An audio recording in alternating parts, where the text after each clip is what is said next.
I am not a big fan of generally going for a higher education in today's environment. ये मेरा biased opinion है. Definitely मैंने खुद higher education नहीं की है. मेरी पूरी टीम में भी mostly किसी ने भी नहीं किया. And we're a growth oriented team. Everyone is growing. ये एक बहुत controversial statement है from my end. But I genuinely feel that not in all cases, but in many cases, doing a traditional MBA cages you a bit in terms of long term career. आप पूरे professional environment को एक lens से देखने लगते हो of MBA. The stuff you learned in college that becomes a reality. क्योंकि अक्सर जो ट्रेडिशनल MBA कॉलेजेस हैं which are reputed, you get placed into a multinational company. उस मल्टीनेशनल कंपनी का भी एक कंपनी कल्चर रहता है. And you are trying to be a very good employee for them, but because of that, you're not able to understand a lot of other professional environments out there. Agree, disagree? So I would say that I again slightly disagree there, and मुझे ऐसा लगता है कि this is a function of how education is being imparted in these business schools. I'll give you an example of an experiment that we did at MESA. या फिर एक example आपको मैं केलॉग से भी दे सकता हूँ. Sure. राइट. अगर मैं केलॉग के एजुकेशन या फिर MBA को इंडियन बिजनेस स्कूल्स के साथ कंपेयर करूँ तो देयर इज वन एक बहुत बड़ा डिफरेंस है. आप यहाँ IIM की बात भी कर रहे हो. आई थिंक IIMs भी इंक्लूडेड है इसमें. सी IIMs बच्चों को एक बहुत इंपॉर्टेंट चीज़ देती है विच इज़ ब्रांड. तो I will never take that away कि वो लोग ब्रांड देते हैं, but with respect to education I think everyone can improve. तो अगर मैं IIMs या फिर कोई भी बड़े बिजनेस स्कूल्स या फिर नॉर्मल बिजनेस स्कूल्स को कंपेयर करूँ केलॉग के साथ, एक मेजर डिफरेंस है. आई थिंक हम लोग जो एजुकेशन सोचते हैं वो ऐसे सोचते हैं कि there is a lot more spoon feeding. So for example, जैसे आप स्ट्रैटेजी में एक फ्रेमवर्क सीख रहे हो, आप इंडियन बिजनेस स्कूल में जब सीख रहे हो स्ट्रैटेजी का फ्रेमवर्क, तो वो आपको एक प्रोफेसर जो है वो क्लास में खड़ा रह के बताता है या बताती है कि देखो ये 5 पोर्टर्स फोर्सेस है, पेप्सी और कोका कोला ने ऐसे ऐसे ऐसे ये 5 पोर्टर फोर्सेस यूज़ करके उनके प्रॉब्लम्स जो है वो सॉल्व किए. क्या आपको समझ में आया? Everyone says okay, they go back, they study, फिर एग्जाम्स होते हैं और फिर उनको बोला जाता है कि इसको अप्लाई करो कहीं पे, तो वो उसको अप्लाई कर देते हैं.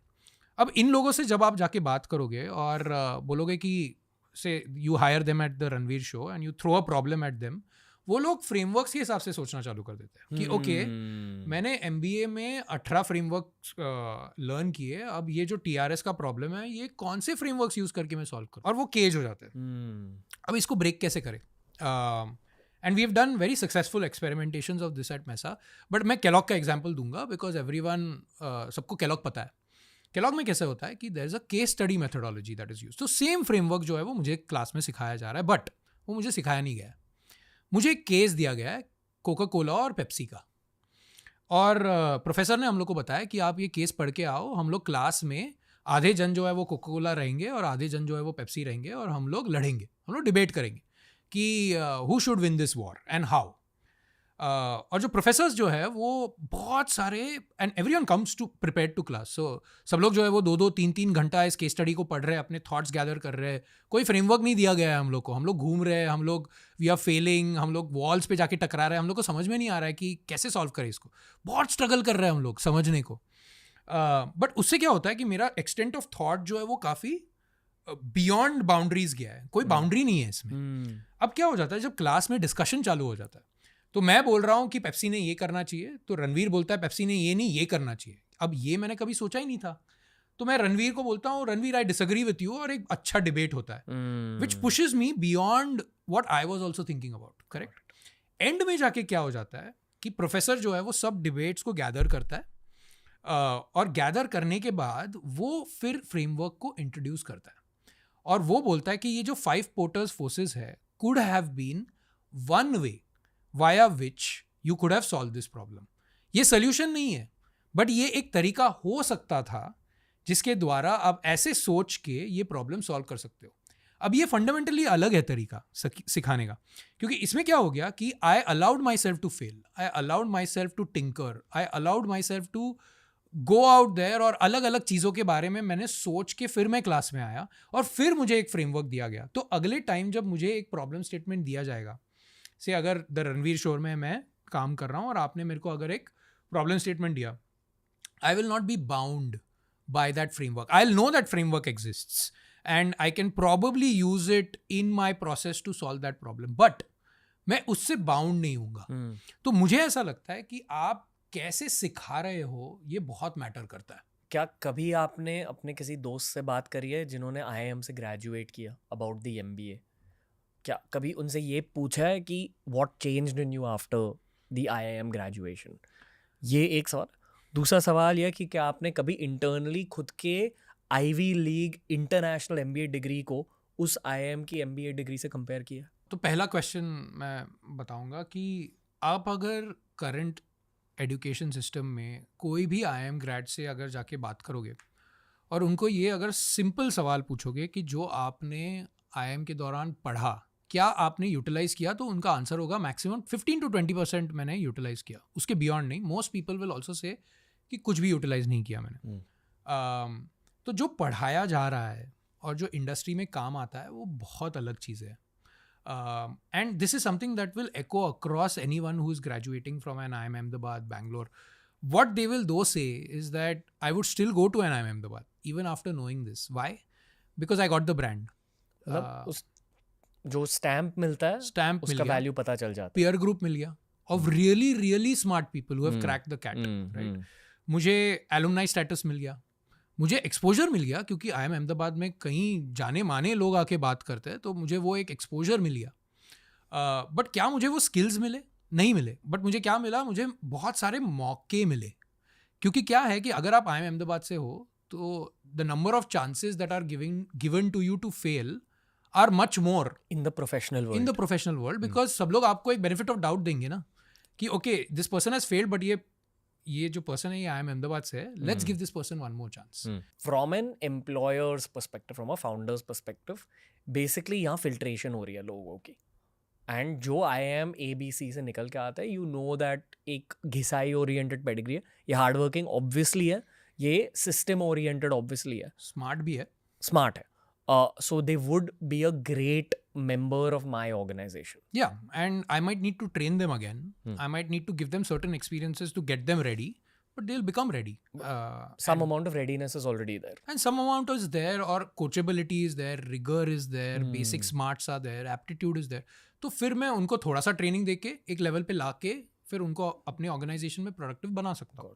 Okay, अगर आपके पास मान लो 10 करोड़ होता है अब, and for a particular role you had a choice between hiring one sibling who has gone to IIMA and another sibling who has gone to Harvard Business School, और दोनों की लाइफ, दोनों के privileges सेम ही रहे हैं, who would you hire? I think see, number one, अगर वो IIM Ahmedabad से है या फिर हार्वर्ड बिजनेस स्कूल से है, I will admit that मैं उनको दोनों को इंटरव्यू तो करूँगा. Right? Now the question is, what is it that I am looking to understand beyond this? मुझे ये जानना है कि उन्होंने बिजनेस स्कूल के बाद क्या किया, और मेरा जो पूरा डिसीजन है ना वो IIM अहमदाबाद या फिर हार्वर्ड बिजनेस स्कूल के बेसिस पे नहीं होगा, वो इस बेसिस पे होगा कि उन्होंने उसके बाद क्या किया. Okay. Were they able to prove themselves or not? Right? Were they able to do really deep work, or was it superficial in nature? Were they taking risks? Were they taking real decisions? उनके रेफ checks क्या निकल के आ रहे हैं, जिनके साथ उन्होंने काम किया है वो उनके बारे में क्या बोल रहे हैं, ये मच मोर मैटर करेगा रादर देन IIM अहमदाबाद और हार्वर्ड बिजनेस स्कूल. सो जो पॉइंट मैं कहना चाह रहा हूँ, ये कहना चाह रहा हूँ कि जब आपको एक टॉप डिग्री मिलती है तो वो सिर्फ फिल्ट्रेशन पे काम आती है, वो आपको दरवाज़ा खोल के देगी, बट वो अपॉर्चुनिटी जो है वो आपको ही कन्वर्ट करना पड़ेगा. Whether you are from IIM Ahmedabad और Harvard business school is just that door opener. उसके बियॉन्ड जो है वो आपको ही प्रूव करना पड़ेगा कि are you valuable. All in all आप ये कह रहे हो कि अगर आपको IIM में एडमिशन मिली तो करियर के लिए एक छापा मिल जाता है कि long term people will respect you, और job opportunities, opportunities given after failure, वो ज्यादा बढ़ जाते हैं. करेक्ट. जिंदगी भर के लिए. यस. एक सेफ्टी नेट, बहुत तगड़ी सेफ्टी नेट मिल जाती है आपको करियर के लिए. करेक्ट. एंड पैरेलली अगर आपने एक आईवी लीग कॉलेज में एडमिशन ली तो लॉन्ग टर्म में आई फील ग्लोबली यही नैरेटिव हो जाता है. Similar narrative. So if you get into these business schools, you should go to these business schools is what I am saying, because आपको जिंदगी भर एक स्टेज मिल जाता है जी टू प्रूव योरसेल्फ. ओके, बहुत प्रैक्टिकल इनपुट है. If you get admission, great for you, but ये 0.1% लोगों के लिए सच है, क्योंकि यहाँ एडमिशन लेना बहुत मुश्किल होता है. You have to go through a lot of tests. It's very time consuming. Now we'll switch the game. जो हमने इसके पहले बात करी कि ये आपके 4 pathways होने चाहिए founders office वगैरह.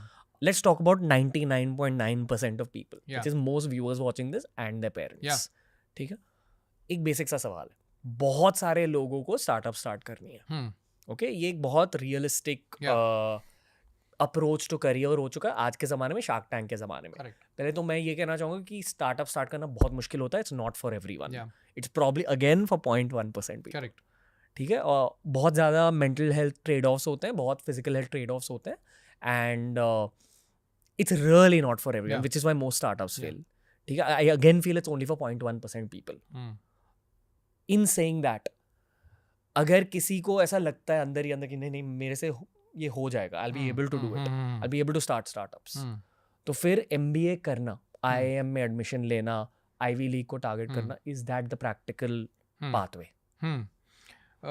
See again, मैं वही बोलूँगा कि आपको अगर लाइफ में कुछ भी करना है, अगर आपको टॉप बिजनेस स्कूल्स में मिल गया एडमिशन, तो आपने लेना चाहिए वो आपको एंटरप्रेन्योरशिप में ऐसे हेल्प करेगा कि it will help you convince your VCs that you are a smart person, right. It will help you, शायद VCs, उस VC में आपके बिजनेस स्कूल का कोई एलुमनाई हो तो आपको वो कनेक्ट्स मिल सकते हैं.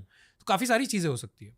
बट ये सेम क्वेश्चन अगर मैं वो 99.9% लोगों के लिए एक्सटेंड करूँगा जो ये टॉप बिजनेस स्कूल्स में नहीं जा पाए, तो आंसर जो है वो थोड़ा सा चेंज हो जाता है. मेरे हिसाब से क्वेश्चन ये है कि क्या आपने एंटरप्रेन्योरशिप ट्राई करनी चाहिए, राइट. तो मैं ये बोलूँगा कि एंटरप्रेन्योरशिप का मतलब यूनिकॉर्न स्टार्ट करना हमेशा नहीं होता. It can be by you starting a very small business also. It could also be जहाँ पे आप एक दूसरे कंपनी में काम कर रहे हो, बट आपको इतनी ऑटोनॉमी मिल गई है, आपको इतना फ्रीडम मिल गया है कि you feel like an entrepreneur. I think entrepreneurship is not by you doing something, it's almost like a mindset. वो माइंडसेट शिफ्ट है. वो माइंडसेट ऐसा शिफ्ट है जहाँ पे आप एक प्रॉब्लम आइडेंटिफाई कर पाओ, उसके लिए सोल्यूशन बना पाओ, सही कस्टमर्स को उसको बेच पाओ और उससे रेवेन्यू जनरेट कर पाओ. ये 4 या 5 स्टेप्स से जो है वो आप वैल्यू क्रिएट कर सकते हो. So it's not just being a tech startup founder. Correct. आप ये कह रहे हो कि अगर आपने एक छोटा मोटा बिजनेस भी स्टार्ट कर लिया जो प्रॉफिटेबल है, दैट इज एंटरप्रेन्योरशिप. Yes. अगर आप स्टार्टअप एनवायरनमेंट में काम करके वैल्यू ऐड कर रहे हो, that is also entrepreneurship. Running your father's business is also entrepreneurship. Got it. Right? Or building your own enterprise, which may not be this fast growing tech startup, but might be a real estate, brokerage business. ये भी entrepreneurship.